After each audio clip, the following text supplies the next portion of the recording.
they've been fascinating, haven't they, AC Milan, this season? And I've done some research. We've done some research on them. At the start of lockdown, I did a video on Euro Football Daily how AC Milan can fix, or how to fix AC Milan even, and they've only gone and fixed themselves, to be honest, in the latter half of the season. They had a fantastic end to the 1920 campaign, didn't they? And not a lot of people saw this coming.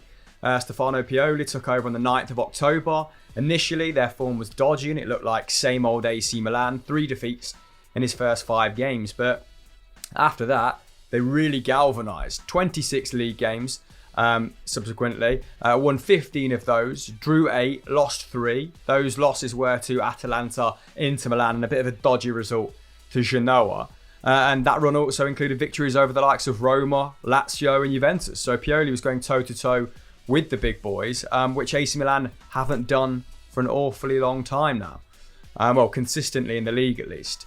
And I mean, these stats are always a little bit tenuous, aren't they? But if the season had started on January 1st, AC Milan would have been joint top of the table with Atalanta. That just gives us a good indicator of how strongly they finished. They got 44 points from 20 games, with Atalanta only peeling ahead of them on goal difference. They were scoring around 3 goals a game, weren't they? They are absolutely incredible from them. But AC were keeping pace, and their summer so far has been a little bit topsy-turvy. And the topsy-turviness didn't actually start in the summer, did it? Because Ralf Rangnick, that whole saga sort of stemmed from late last year, when it said that Gazidis had agreed to bring him in from around November time. That never materialised.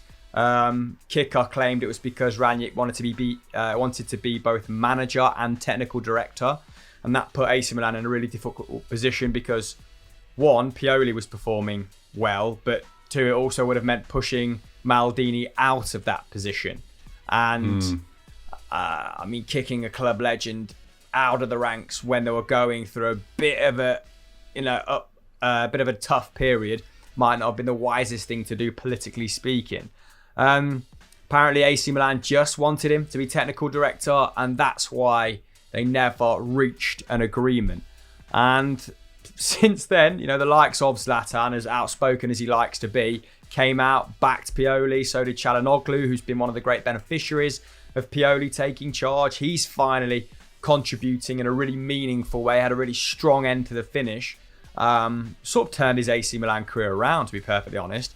He's never really won the fans over since moving from Leverkusen, but almost has in the latter stages of 1920.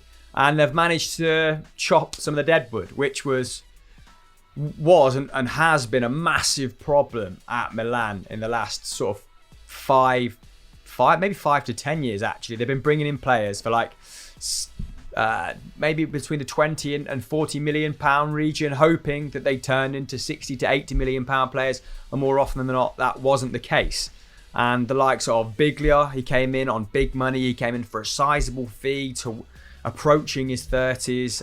They've managed to get him off the books. Bonaventura's gone, Pepe Reina has gone, and these were guys that didn't command huge fees when they were leaving, but they were still on cheddar. Believe you me, I've looked at the wage list. It was ugly.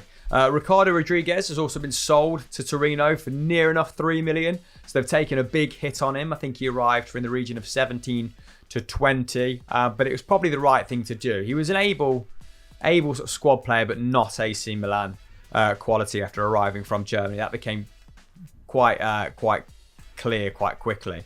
And they've managed to jettison Suso actually for 21.6 million. AC Milan have actually turned profit on a player.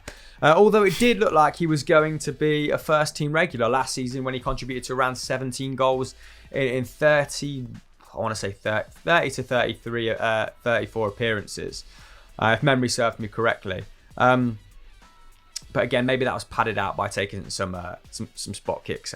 Who knows? I've not really gone that much into it. But £22 million feels like a good fee for all parties, actually. Sevilla and AC, who need to reinvest that. And now they've got even less money to play with. And we're seeing moves like Alexis Salesmakers coming in from Anderlecht for 3.2 million. He was originally brought in on loan looks quite promising. He's 21 though, 13 appearances last campaign, around 3 tackles and interceptions, over a shot, nearly a key pass, over 1 dribble with a really solid pass accuracy. So what they've done there is got Suso off a bigger wage than what Salesmakers is on, and bought in another squad player and managed to earn around 17 mil net, if you're comparing them sort of like for like. And I mean, Suso was never defence minded, was he? So maybe that's a little bit unfair. But defensively speaking, they did bring in Simon Kjær, didn't they?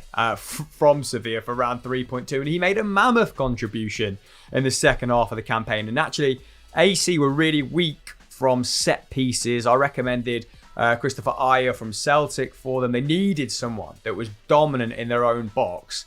And Simon Kjær proved to be that guy. 31 years old, played 19 games after arriving from January. And he was winning around 73% of his tackles, which is pretty elite. Anything after 70 normally raises the eyebrow. Normally gives you a case of the Ancelotti eyebrow, doesn't it? 70% of his aerial duels as well. Really, well, not an adept passer, but a fine passer, an accurate passer, knows his limitations. 3.5 long balls as well. It's pretty bog standard, but perfectly serviceable.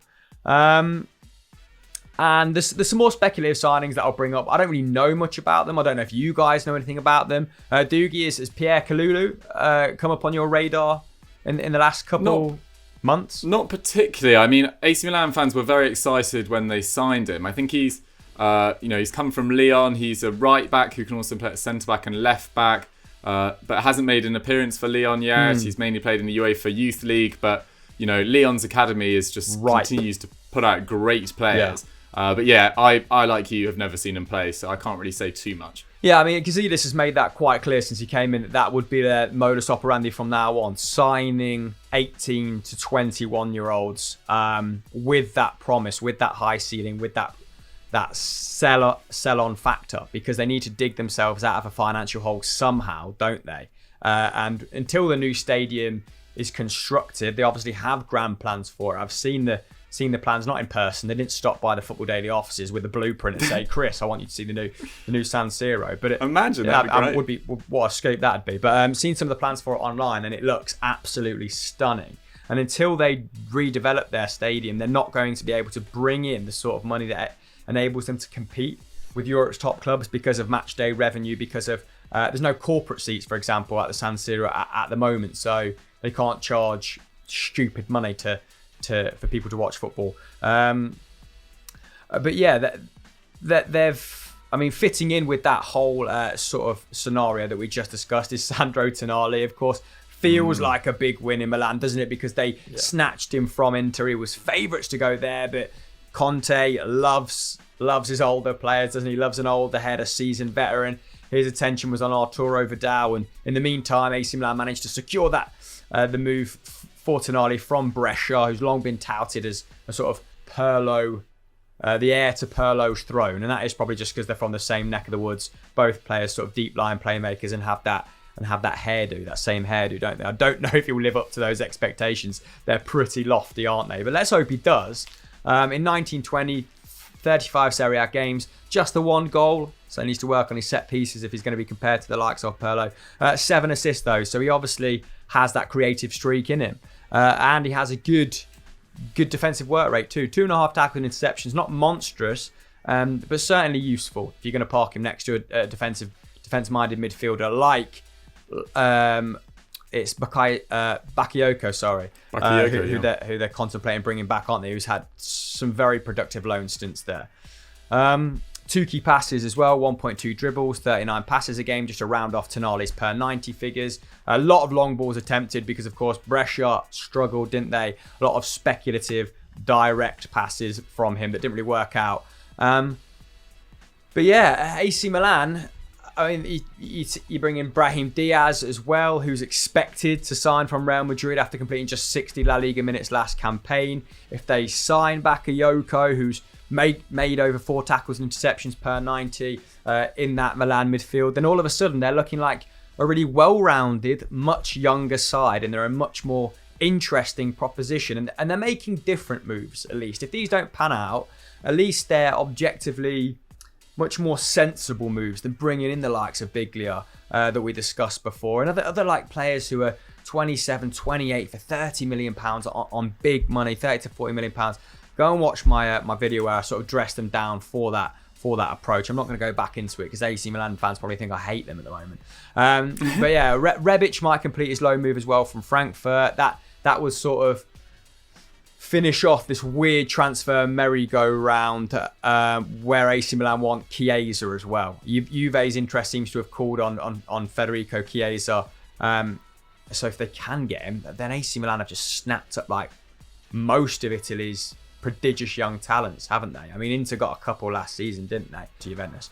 But yeah, if Rebic completes his move to AC and Chiesa also goes to Milan, then apparently Fiorentina are going to get Paqueta plus cash because they still own a sell-on clause for Rebic or something along those lines. And Andre Silva gets shipped off to Frankfurt, who had a very productive second half of the season. So AC Milan, currently clearing house, making the squad younger, identified some really interesting young talent and want to mix it with some people whose values probably bottomed out because of failures at bigger sides as well, like Bakayoko. So I think that's a good recipe to challenge for Champions League football. But, you know, Pioli's never really gone the distance at a club. And part of me thinks, part of me questions whether he's going to be able to sustain that sort of excellence. But yeah, let's hope they do. It can only serve to make Serie A more competitive, Duga.